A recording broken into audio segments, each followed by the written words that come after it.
Um, your family's been in the ranching operation for a long time. I want to try to cover some of those roots, the decision to go from a commodity to a brand, and then I'd just love to hear kind of your perspective as a Montana investor and a business owner. So before you have an apparel brand that's Duckworth, there's like 100 years of sheep operations on the land and in the herd.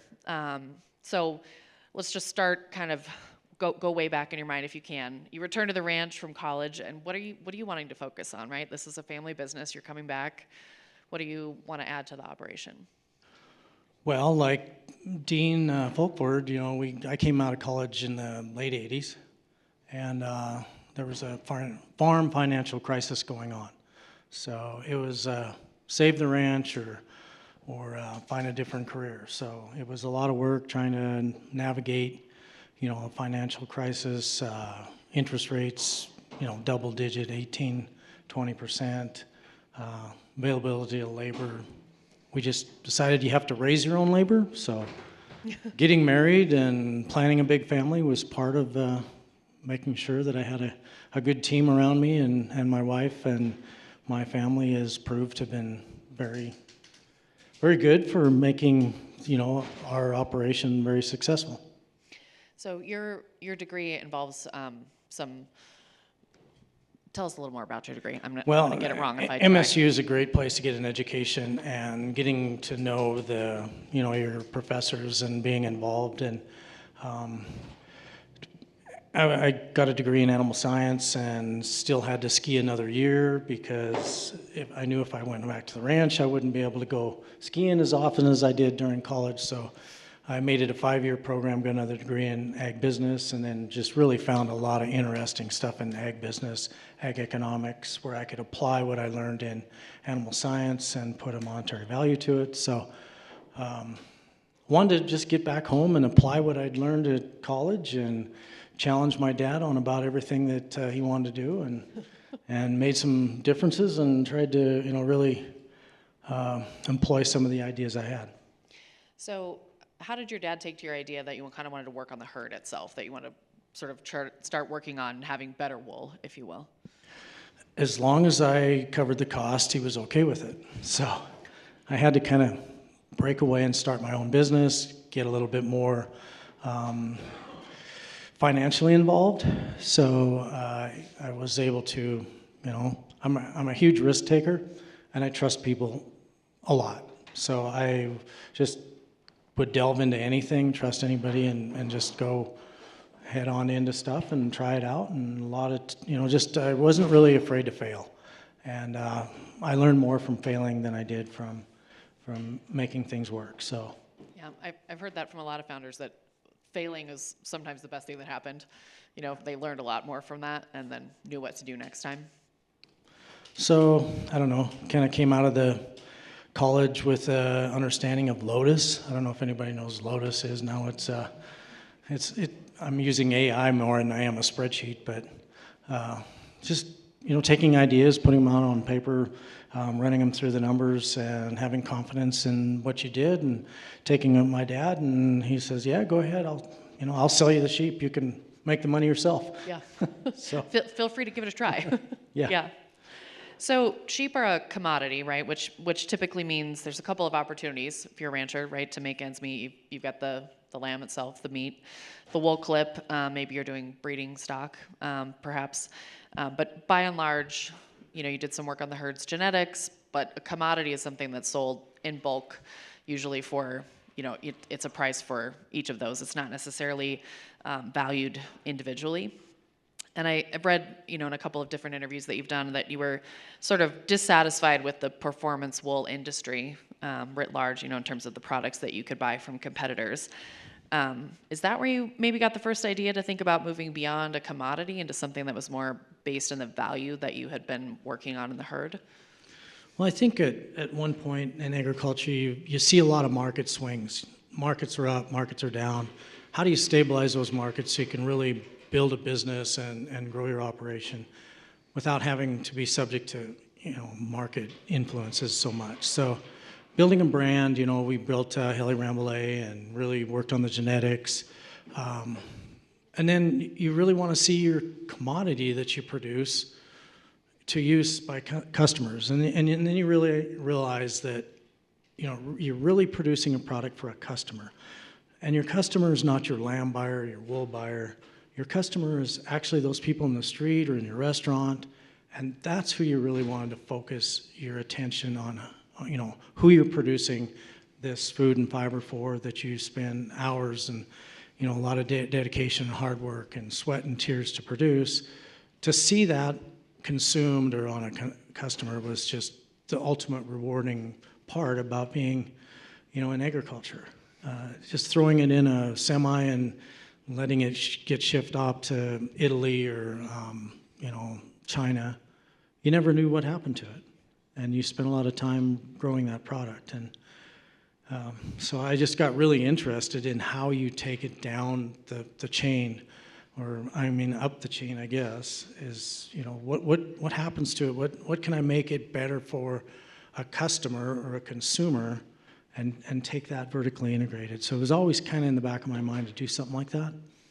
And actually, in 2000, I was part of the American Wool Council. We were looking at technology in New Zealand and Australia. One of the guys that was supposed to go dropped out. There was an opening. They called me. Right in the middle of a sheep trail. It's not going to be very good for me to leave, but I'm like, my brother can handle this. It'd be good for him. I'm just going to go. So I went to Australia, looked at a lot of technology, ran into a guy that started New Zealand Merino, kind of a value-based product, taking merino wool into sportswear apparel, taking the comfort level up higher. I just realized that, wool is the ultimate fiber. It just has some issues with comfort. So if we could genetically improve it and use technology to measure it, why is it uncomfortable? Why is the old sweater that you got, not good to wear next to your skin? And so, applying technology, applying genetics, selecting the sheep that'll do it, that kind of all started from that. So just in that era of your life, right, it sounds like you've got your brother who's also helping with the farm, but you also have a family that's growing. Did that feel overwhelming to think about, boy, maybe I want to move into apparel, right? Like, you're running a sheep ranch. Nobody's sitting around running a sheep ranch. You don't have a lot of time on your hands. Well, you have a lot of time to sit and think, I guess. Okay. So, and dream up ideas and come up with, how would I take this to market, or how would I do it? Who's using the product for, special purposes? The other thing we're doing in the American Wool Council is working a lot with the military. And battle dress uniform, dress uniform. We were at war, they needed battle dress uniform. What's more critical to keeping a soldier alive? And that's their apparel they're wearing. So we worked a lot with military designers and contractors, and trying to, there's a Berry Amendment where if it's available in the United States, they have to buy it. So the American wool industry, I bet, close to 20 to 40% of it is our business. The wool industry we're selling to the military.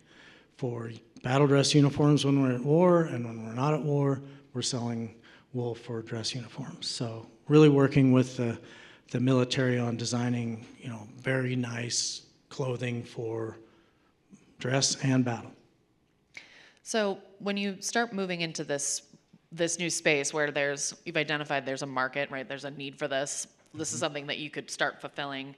How did you think about what kind of capital you might go about getting, right? Like you've got your balance sheet, whatever, on the ranch side, but now this is kind of a new venture. What kinds of capital did you explore? Well, before Duckworth, we were selling wool to companies and get it product backed. I wasn't really interested in, I want to see what you're making. We worked with a small company in Maine, some of the military stuff. So I was wearing the product too, and I was like, this is good stuff. I like it. That's all I was interested in. I wanted to see my product in a consumable form, finished form, and that's what that is. When Duckworth, the idea kind of came about on a ski hill, was approached by a brand guy, kind of guru that has developed other brands, worked for brands. He called me out of the blue and wanted to know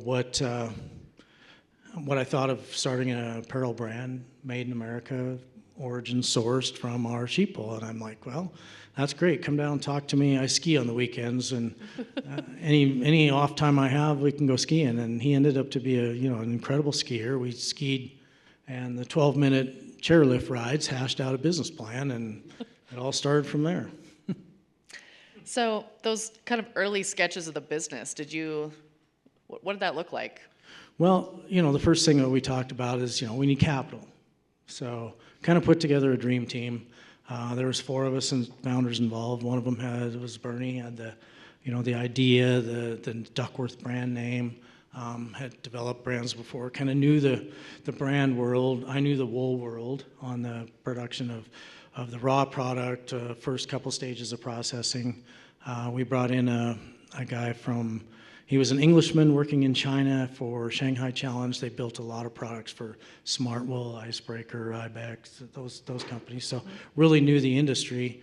And then John Edwards from Chenez conned him into being a founder with us. And he kind of knew the capital world, the private equity, venture capital world, had some connections up at, there's a lot of people with money in Bozeman and Big Sky and Yellowstone Club, and I've heard of that. They're not afraid to, be approached on, investing into a company. So, and then friends and family, and just the raw product of our ranch capitalized a lot of the growth and that. So, you have Duckworth, we have the ranch, and then we got an intermediary company called HR Wool in between, where we take the ranch wool, move it into that.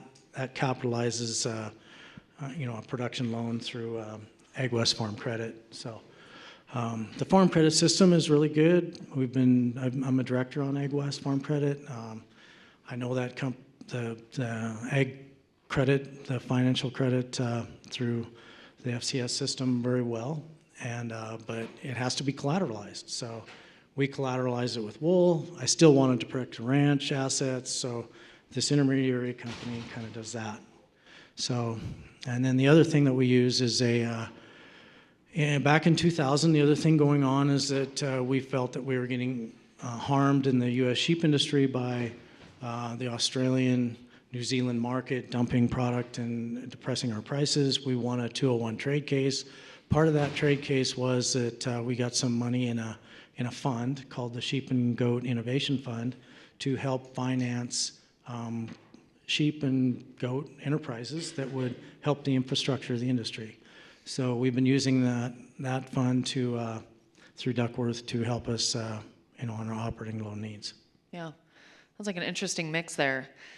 Your brand's byline is sheep to shelf, so you've managed to integrate a pretty significant part of the production process. It started on the ranch, and then you've got your Helle Rambouillet herd, and then you made a very intentional choice to work only with American textile manufacturers, which is hard to do. I think probably most folks in this room are aware that that's a sparse industry. There are a lot cheaper, better options, not better, cheaper, more diverse pool to work from, if you will, if you went overseas. But you decided to stay in the U.S. I wonder if you could talk a little bit about what kind of control came with that and why you made that decision, maybe what kind of trade-offs it's had. I think I was really I didn't really want to start a business to create a whole bunch more work for myself. I wanted to have a purpose, I wanted to do something within the United States to help bring back manufacturing.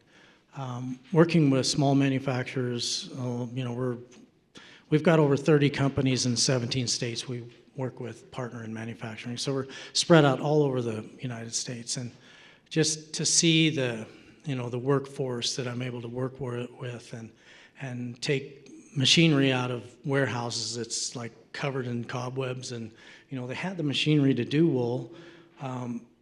They just and working with 70-year-old people that were the only ones left that knew how to work that machinery. And I'm like, this is a mission I think that we really need to resurrect to help our industry grow in the future. Working in China, we would lose the identity of our wool. And I think we wanted to make sure that we could match the ranch identity, the sourcing, the storyline, all that, all the way through the manufacturing with the manufacturing partners we have and tell that story. And it really resonated well. It took COVID really to be the catalyst that, changed us from retail, wholesale retail market.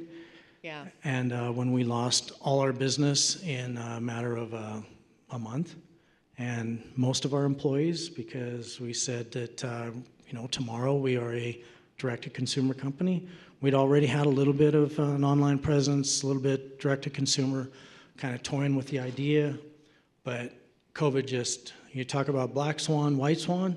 I think it was more of a white swan for us because it just like kicked us in the pants, and I hired a bunch of millennials that I was really nervous about hiring millennials. My son was one of them. My son was a very hard worker, but just young, back in 2019 or 2020 when we kind of made this swap.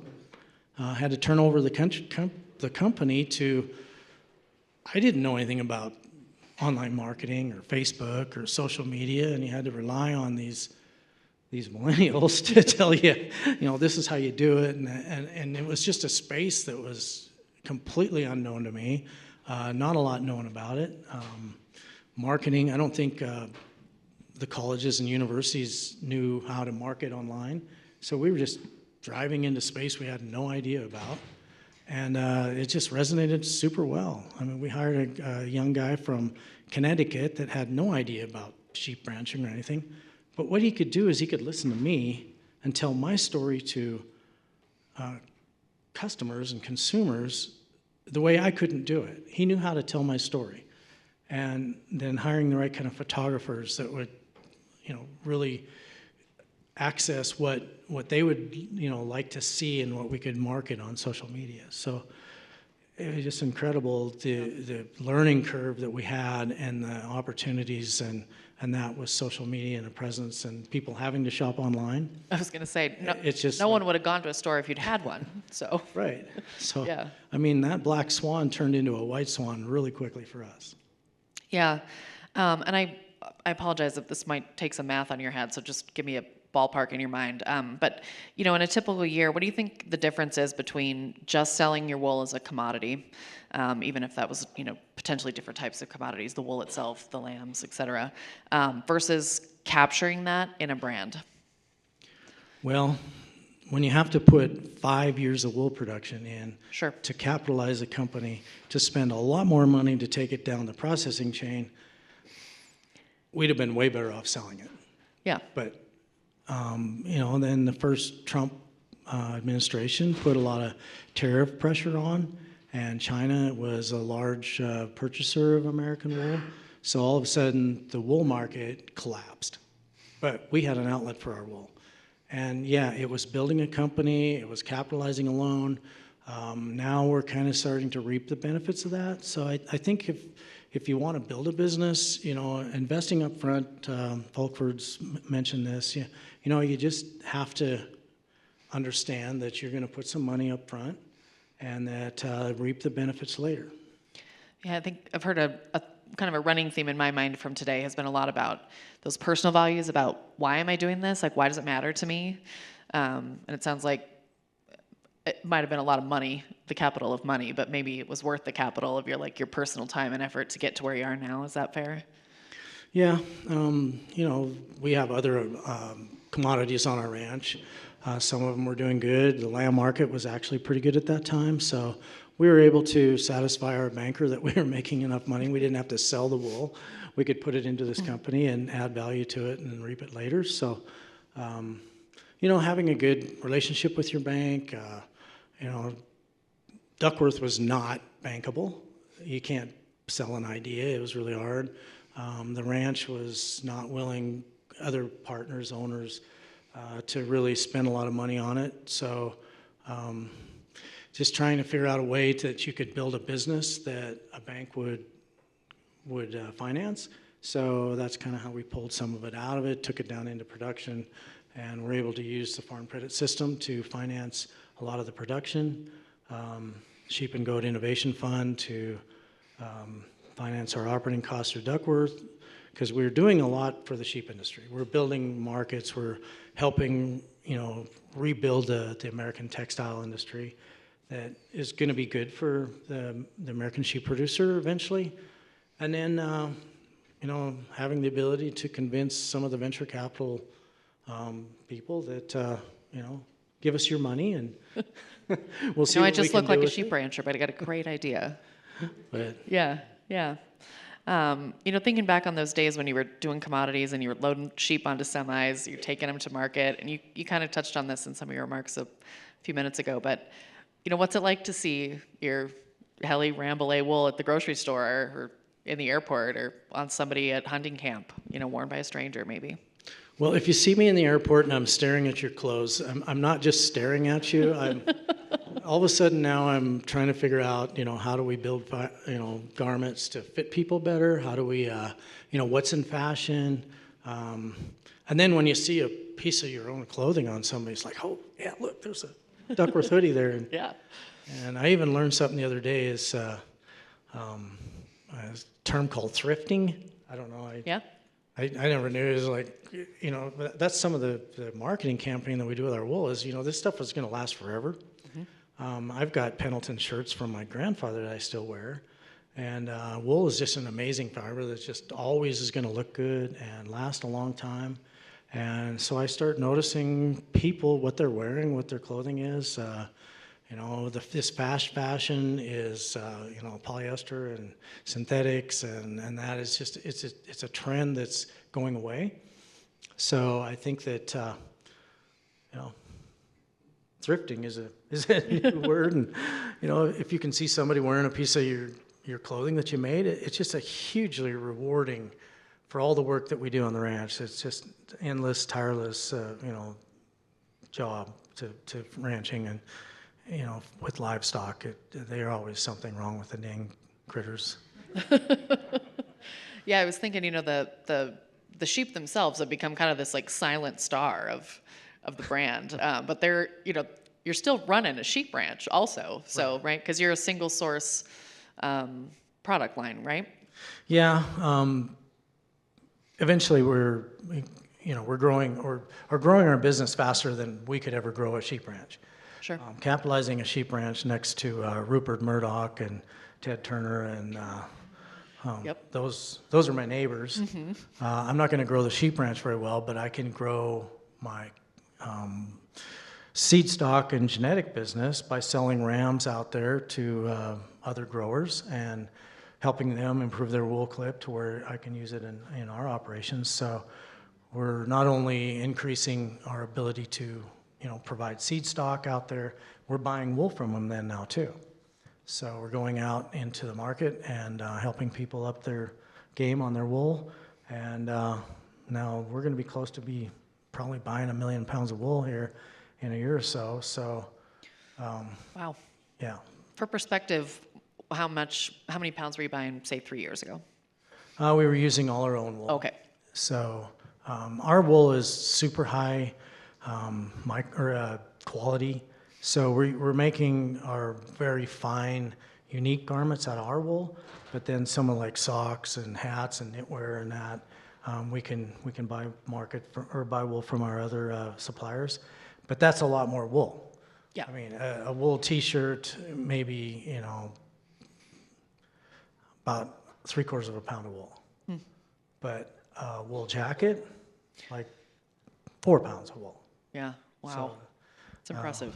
We can fulfill from our own genetics, the superfine wool, a lot of the really fine garments, but we're needing a lot of purchasing wool for socks, our powder hoodies, some of the stuff that takes a lot of wool. Yeah. So I'm not getting paid much because I'm not moving a lot of my wool, but I'm buying a lot of wool at a premium, which is nice for the sheep industry too. Yeah, and you've been involved in a couple of important industry groups. I think you mentioned your work with the Wool Council, Public Lands Council, and I wonder what are some of the biggest structural changes that you see for livestock producers who want to grow and attract investment. For sheep people to get in the business, or Yeah, what are the changes that you think is making it possible for the industry to keep growing? Well, the sheep industry is actually shrinking, so we're really hoping that we can grow the sheep industry. I think that there's a lot of market issues. Labor is a really big thing, predators. We live in a really highly, a lot of predators in our area. We summer our sheep on the gravelies. We've got grizzly bears, wolves, coyotes, mountain lion, Yeah. black bears. So labor issue, trying to find people to replace that. I don't think AI is going to be around for helping us manage our sheep operation, but we do work with foreign labor, and then just the access to land, I think, is going to be a challenge for young people to get into agriculture. One thing about the sheep is they can fit into a cattle operation. My grandpa always told me, he said, you could run a sheep for every cow and not even know they're there. So some of these big cattle operations, if they're running 1,000 cows, could run 1,000 sheep and not even know they're there. So I think that, we're working with some of the young producers, like a lot of veterans. I've helped them get started in the sheep industry. Sheep are a very useful tool for regenerative grazing, adding them to farm operations, grazing them on noxious weeds. There's just an enormous opportunity if somebody wanted to get started, and so we're helping our industry also grow too. So just imagine for a moment that somebody approaches you, like perhaps they did, Dean and his family, and they want to buy Duckworth for some absurd amount of money. I'll just pick a number, let's say 50 million. And in this scenario, you say yes. Where do you think you would put your money to help Montana grow while also keeping some of those like North Star values that helped you build Duckworth? Well, I don't know, I'd probably ranch till it's gone, but that's pretty easy to do when you're ranching. Sure. I don't know, as a business kind of evolves, when you're a startup, you're looking for money, you're going into debt, you're indebted to a lot of, investors or whoever, and then you start to become successful, and then you start thinking, well, what is it going to cost if we want to take this company more private, we don't own the whole company. Investors are looking for maybe 10 years to return. We're 12, 13, 14 years old now. Some of the investors are wondering, what's going to happen? Where do you go from here? I mean, that's some of the questions I have that are going to be difficult to answer. Yep. How do I, and I've got family involved, my son's highly involved in it. Where do we take the company now? I mean, I got lots of questions, and it's built around our ranch, our family. I don't know, we've been talking about patents and trademarks and stuff. What about name, image, likeness? I mean, can we, is the value of our name and our farm, our ranch, our Helle name? I mean, what is that? How do I, we incorporate that into how we're developing our business to go forward? Yeah. Well, I appreciate you sharing your story today, and I appreciate most of all your willingness to say, I don't know the answer to that, right? Like, boy, that's a good question. I'm sure thinking about that. I mean, I think there's, we saw from the show of hands at other times today, there's people at different stages of their journey and their process. And so I appreciate you sharing where you are right now. So. Yeah, just really enjoyed the journey. Don't know really where it's going to go. I've got some ideas, but I think I've got investors that have ideas too, and they're I don't know what the exact comment was, but I mean, money comes with a tag on it. I mean, that's capital that we needed to grow the company, and it's other people's money. So we have to be stewards of that money and grow and be understanding of their needs for that later. So. Well, thank you so much. I appreciate it. I know it went really fast, but thank you so much. Yep.